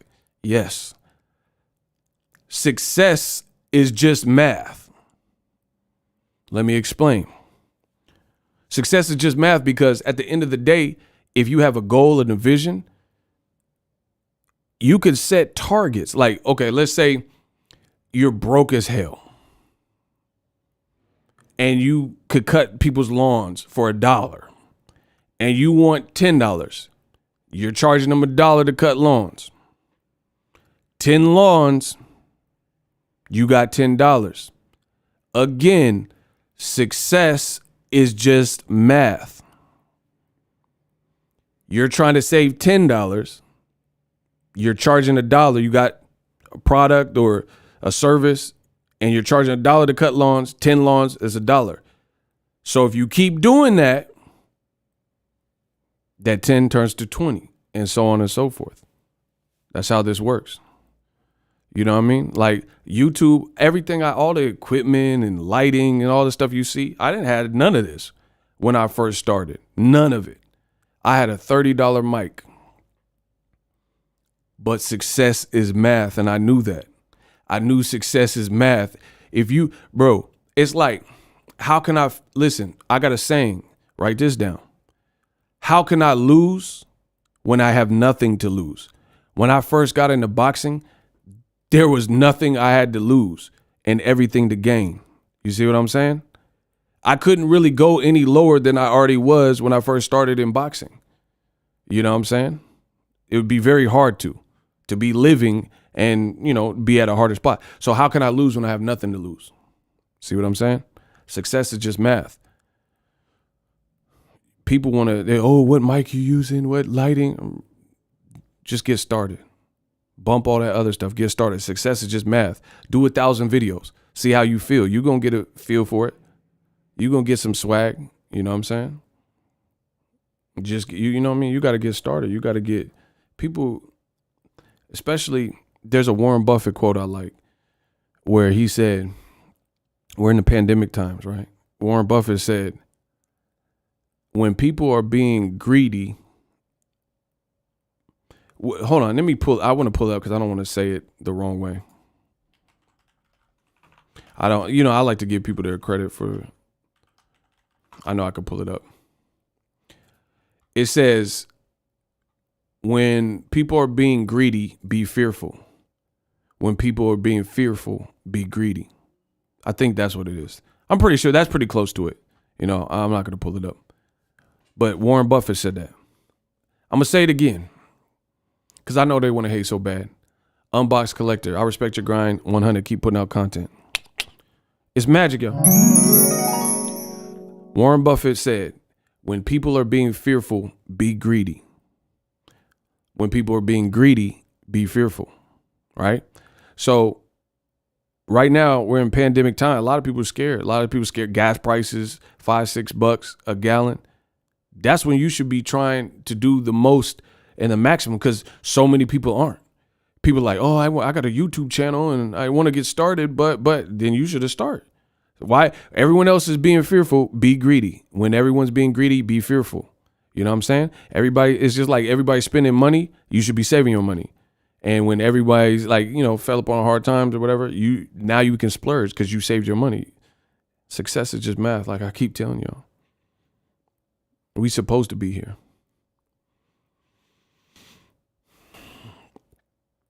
Diacona, 100, facts, absolutely. Yeah, man, just keep that in mind. Like I said, this year I'm going to do some phenomenal things on the channel. You guys will all see it.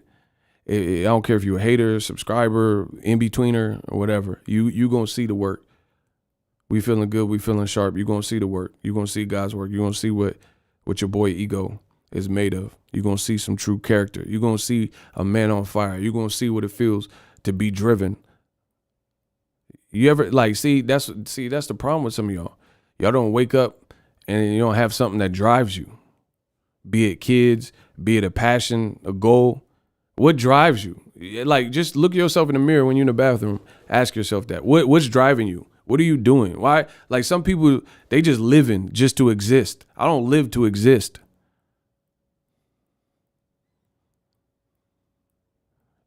Ego, once you took off, it was over from day one. Facts. Man on fire. Facts. I don't live to just exist. There's a lot of people that just live to exist. You just here on this earth. You know, oh, I'm going to punch in, punch out, and, you know, feed my dog. Like, that's cool. All that's cool. What are you here for, though?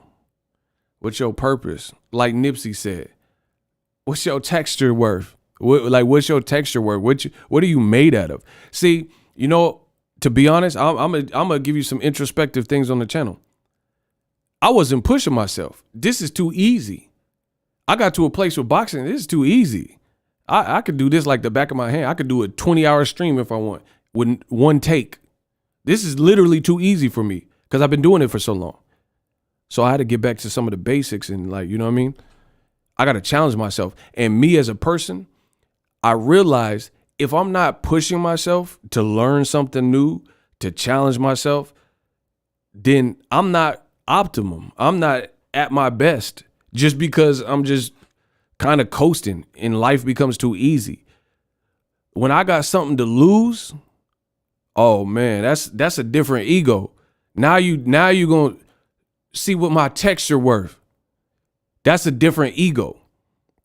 When I got something, when my back's against the wall and I'm being pressured, that's a whole different ego.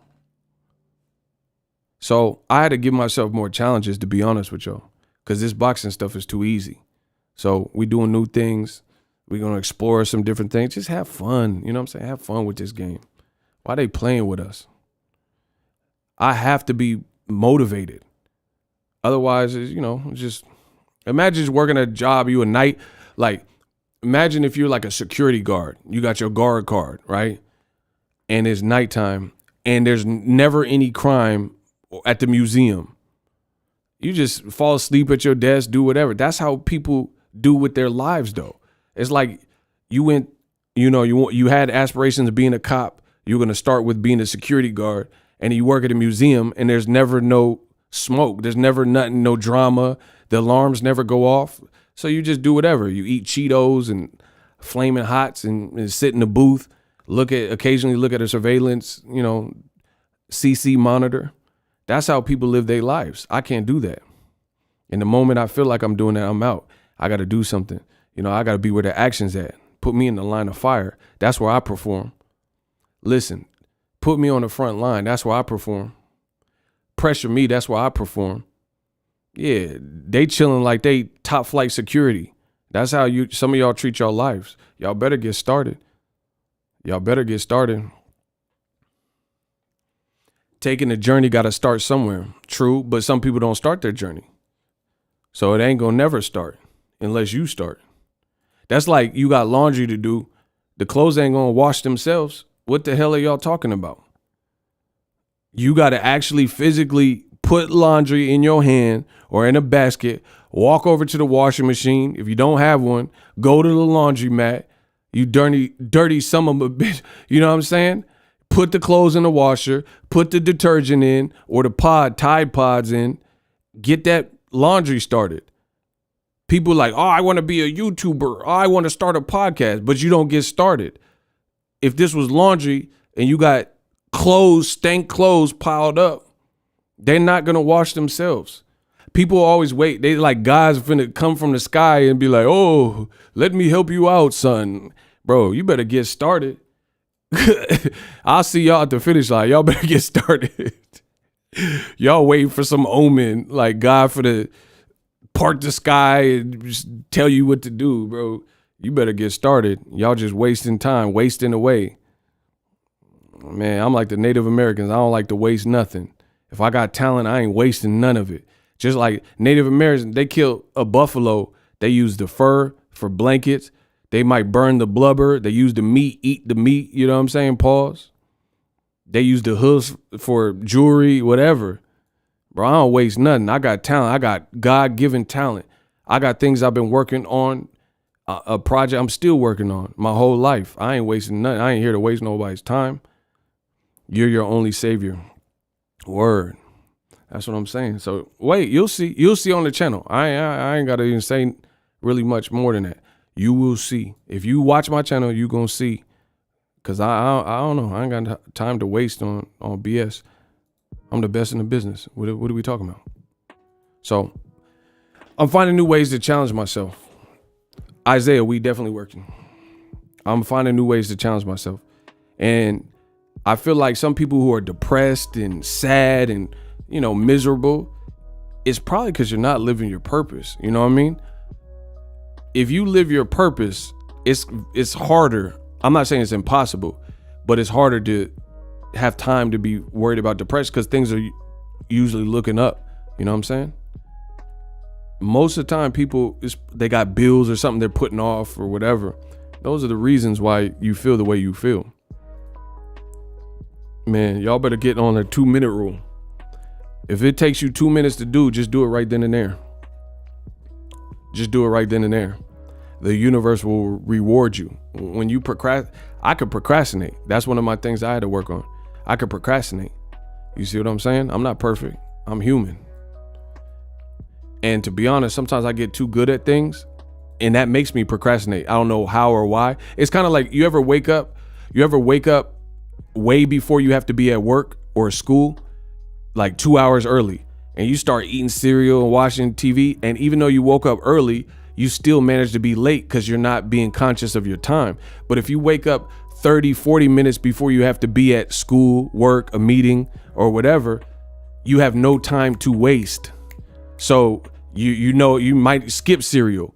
You just hop in the shower real quick and then you out the door.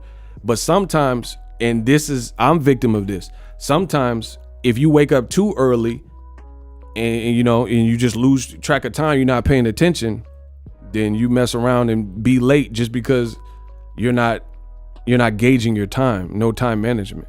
And that's kind of what was my thing. Like on the channel, I just wasn't pushing myself as much as I probably could, you know what I mean? And that was my bad, but we back. I feel good now because I'm the greatest. So, y'all better start getting to it. Knockout or bud by decision. Listen, we gotta make it past the negotiations. Jay Barnes said, facts, this is fire advice. Listen, it's like I really feel like the Jay-Z of boxing, because a lot of his lyrics he said, I relate to him as I've grown and matured into my role, you know, the people's champ. Like when Hov said, Hov did that, so hopefully you don't have to go through that. I know a lot of people want to hate and whatever. Ego did that, so hopefully you don't have to go through that. I'm telling you stuff so I can save you some steps. Your steps ain't right yet. You know what I mean? Some people, you know, they need it. They need that boost. But like I said, just keep working. Everything is doable. Everything is doable. You just got to get started. That's like 90% of it for people. You get started. People don't want to get started. Nah, Ego, you more like Big L. Oh, that's a compliment. I love Big L. You know what I mean? Rest in peace to Big L. Rest in peace to K Slade too. Big Spell, I see you. He said people acting like Bud is a flawless fighter. Spence and Bud is a good matchup. I really don't get it. And that's no shade to Bud, no shade to Errol. It's just like a lot of people, they don't really understand boxing. Shout out to David. Shout out to Ego on that game. Definitely helped me start my channel. Let's go. Keep working. Bro, listen, I'm going to say it like this. And I'm not trying to rant on you. I'm trying to help if I can. You know what I'm saying? Because if I strike a chord with one person, then I've done my job. I don't care about the haters and what they talking about. But listen, a lot of people, let me turn this down. A lot of people, this is what F's y'all up. A lot of y'all, like, especially in this social media age, right? People will collect data and do nothing with it. This social media age got that probably the worst. You know, this new generation. What do I mean? Okay, there's a ton of influencers. There's a ton of mastermind classes. There's a ton of people with e-courses and tutorials and YouTubes and Twitch, you know, ways to consume information. But you can't just become a connoisseur and consumer of information and then do nothing with it. That is not how that works. Some people go to like mastermind classes and all this stuff. And I'm not saying some of that stuff isn't helpful or even listening to this advice that I'm giving you guys right now. Some people hear it and listen and they take all this in and do nothing with it. You're defeating the whole purpose. You have to, like, that's like, I'm an editor. I could watch a million tutorials. I got to put that into practice. I'm not going to retain it if I just watch somebody did a tutorial and then I don't practice with it. That's why my edit's so raw. That's why we so crafty with what we do. You see what I'm saying? Because I put stuff into practice. You got to apply. Okay, if two people are cops and one person, they just did extra hours of police academy training versus cop B, he in the streets for real and he's chasing criminals and been in shootouts. Who's going to be the better cop? The guy that did e-learnings and was a master at the police academy doing, you know, when they had the little pop-ups and you got to shoot. Bro, that's cool. That's not real life though. When somebody really pull that stick on you, you know what I'm saying? There's really like hostages and stuff. There's no preparation that can prepare you better than real world scenarios. Like I can plan and do all that. I didn't know what the covering fights was going to be like, and I didn't know what problems I was going to run into until I actually got in the field and ran into those problems. Okay, I'm all the way away from home, and I forgot my camera battery. I don't have a memory card, and Errol Spence, Gervonta, they about to have a press conference in 20 minutes. What do you do? But luckily, I'm an adjuster. I'm not a rapper, I'm an adapter. I can adjust like Eminem said. So I'll find a way to make things work. So a lot of people stop collecting a bunch of information that you're not using. You know, people want to read 40 books a day and stuff because Warren Buffett did it. But Warren Buffett is not a buffoon. So he's reading it and then he's actually applying the knowledge that he read from whatever book from the 1900s or whatever he's reading. You know what I mean? and he's applying it to his strategy or testing it. See, that's the thing that helps me on the channel. I'm gonna find out my niche, or whatever. I'm gonna test whatever I want to do, and we're gonna find out what's working and what's not.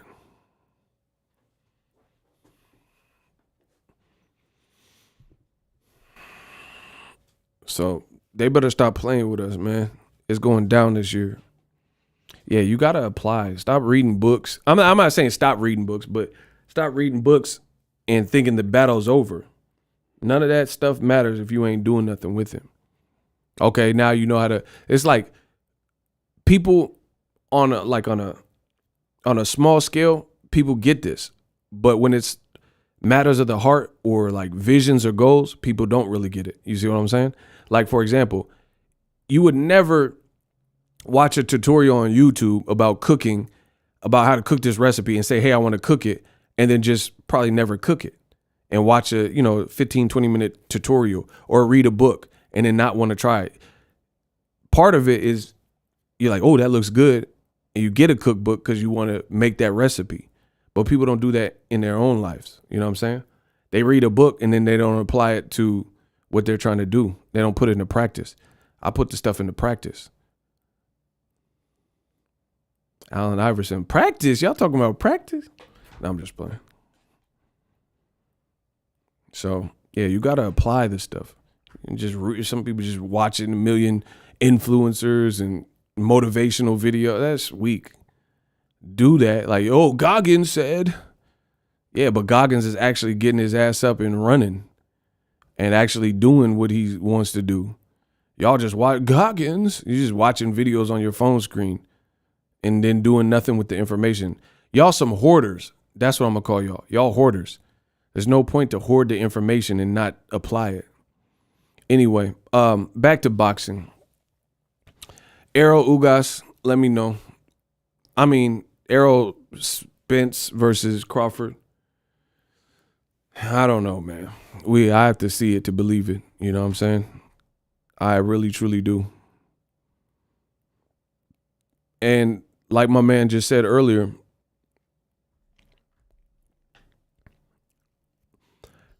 I gotta be real. I can't, it's hard for me to try to even fake being fake. You know what I'm saying?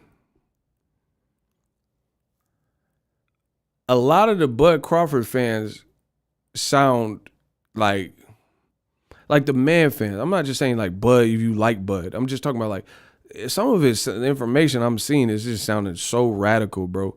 And it's sounding like it's coming from a place not of like astute boxing knowledge and like, respect for the sport. It's sounding like beta male, like emotional type of stuff. Like, it's okay to have a pick and a favorite and stuff like that, but it's just sounding too ridiculous, bro.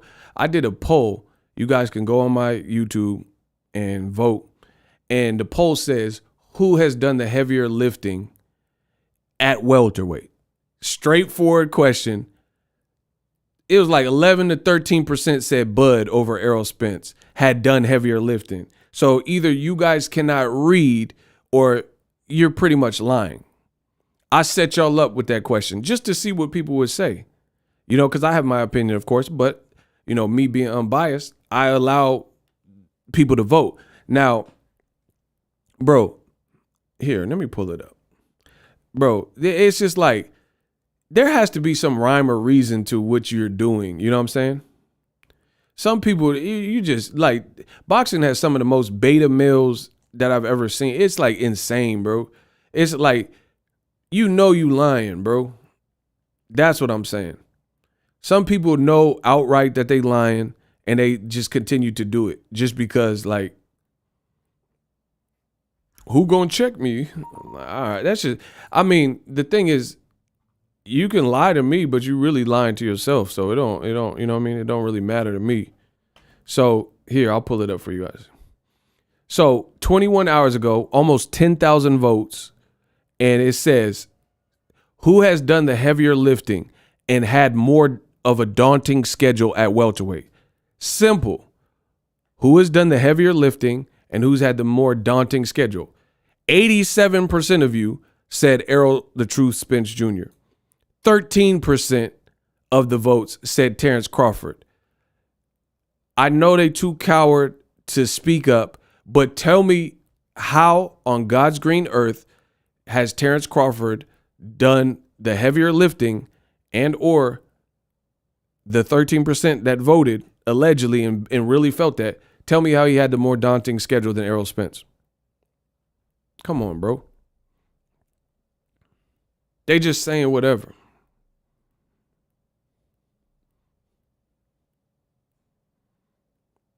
Bro, Terrence Crawford has one belt that he achieved in his very first fight at welterweight. He has never fought anyone at welterweight that was rated top 5 at the time he fought him. Bro, when you see people steal my talking points, just know where they came from. Just know I'm the one. Bro, if I'm wrong, one of you is going to correct me with fact. Name somebody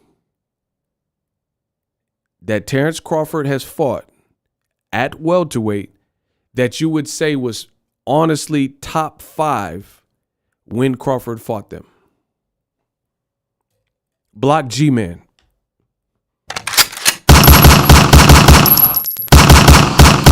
When they can't answer the question, they tend to distract and try to divert attention. I'm asking a very specific question. Shout out to Kenya.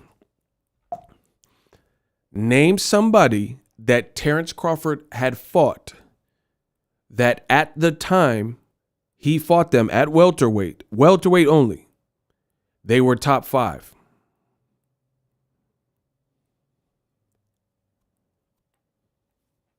See, y'all can't answer the question. What are we doing?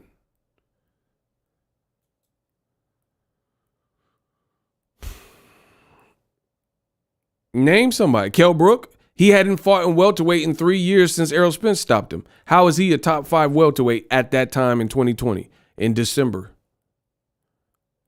Sean Porter was on a long layoff, and you had guys like Crawford, Spence, Ugas, Virgil Ortiz, Jaron Ennis, Keith Thurman, Danny Garcia, you know what I'm saying? Where people would probably have those guys over him at that given time. Jose Benavidez? Was he a top 5 welterweight at that time, in that specific year? Come on, bro. Jeff Horn? A lot of people didn't even think he won the fight. Sean he's the closest.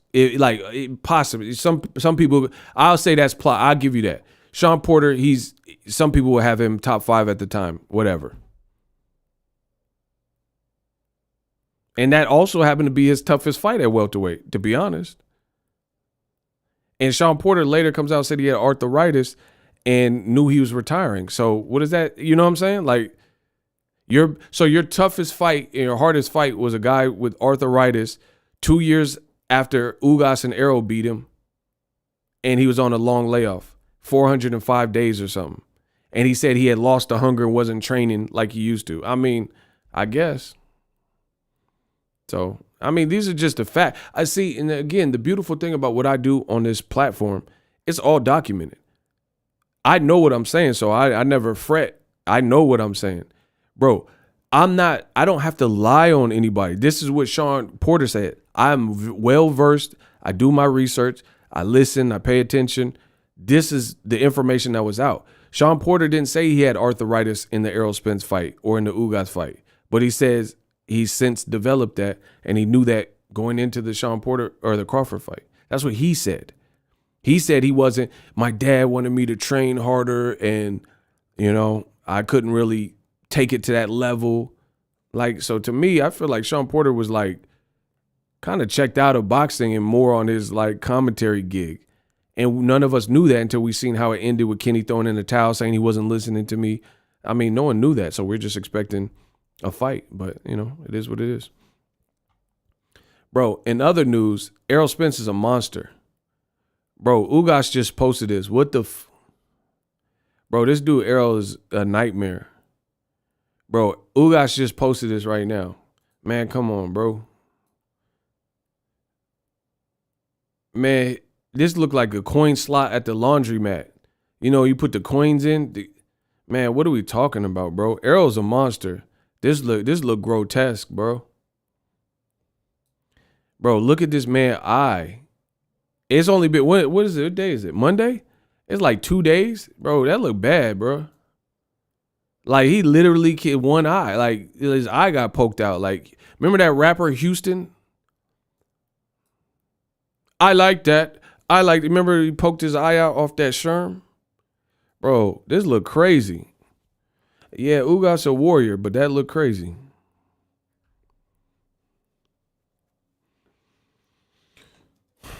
Bro.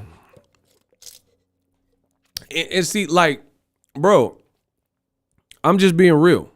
If you guys disagree, let me know in the comment section. Smash the like button. Here's the thing. Sean Porter didn't look like that. Terrence Crawford didn't have Sean Porter's face looking like crazy like that. Is that fair? Am I capping? Let's play cap or fact. Sean Porter got stopped. Yes. His dad threw in the towel. Yes. Some people didn't really prefer how it ended. Yes. Crawford didn't have him looking like that, though. Is that fair? I'm going to let the fans vote.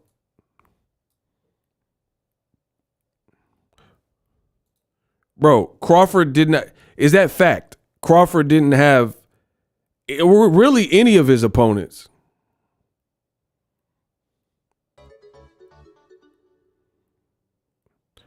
Bud fans gone insane. I don't know what that means. No, it's not about going insane. I'm just asking, like, bro, Crawford never had any of the opponents postal. I mean, I don't remember it. Crawford is a bad boy. He gets busy.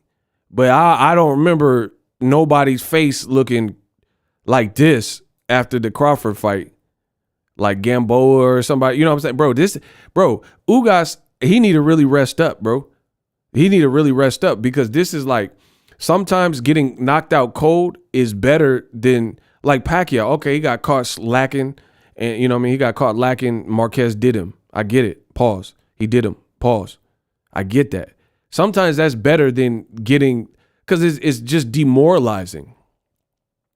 That's like your girl, nobody want their girl to cheat on them. That's a given. But if your girl cheat with your homie, then that's just adding insult to injury.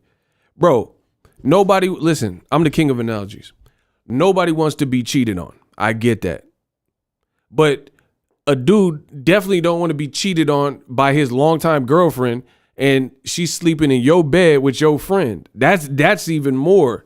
You see what I'm saying? So sometimes that's how these butt whoopings. That's like you got cheated on by your girl in your bed with your homie.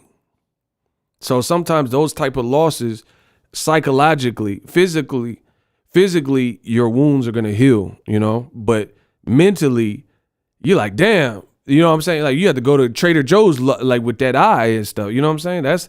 That's a different, bro. You have to, you know what I'm saying? You had to go to the bank looking like this and stuff. Cash that Al Heyman check. This is something different. You trying to unlock your phone and your phone don't recognize you because your eye is pop-eyed out and you know what I'm saying? Bro, Errol hit this man so hard his iPhone won't unlock. What are we talking about, bro? You know when you go to do the face lock, look, I got glasses on and my face will still be recognized. Look, locked. Look, you see my phone is locked. I have glasses on. Unlocked. You see how that works? iPhones are pretty smart. If Ugas try to unlock his phone right now, it won't work. That's no cap. That's no cap, bro. All right here. Bro, it's going to be like your phone is disabled for 1,342 days. Right.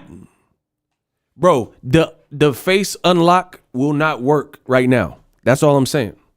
Bro, Errol done beat this man eye into submission like a UFC fight. That's a tap out t-shirt, bro. His eye done tapped out. Bro, you ever be at a house party and everybody want to go on longer? You like, man, I'm about to hit the sack. Bro, his eye said, I'm about to hit the sack. I'll see y'all later. Bro, you ever been, listen. Ugas a warrior. These are jokes. Y'all got to understand, I like to joke. But anyway, bro, you ever go, you at a party and you can't drink no more, or you can't, you got to be at work early. You're like, all right, y'all, I'm about to hit the sack. I'm about to dip. Because you got, they live in town. You got a 30-minute commute to get back home and you tired and stuff. You know what I'm saying? His eye done pieced out. Y'all better stop playing, bro. Stoner Bars, my guy. Can't say that EJ did that because of retention. I ain't saying that, bro. Y'all crazy. No, Ugas is a good dude, bro. I definitely want, I wish him a speedy recovery, but that looked crazy, bro.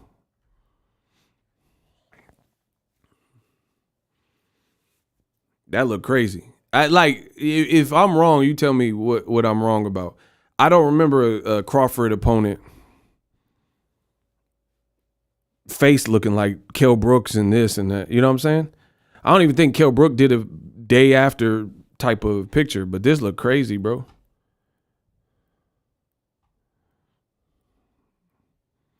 Bro, Errol really got heavy hands for real, for real. Crazy. Hey, get the likes up. Anyway, I'm out. Y'all can't get the likes up. Check out some of the other content. I'll be dropping videos all night. Deuces. Get the likes up, though. Peace.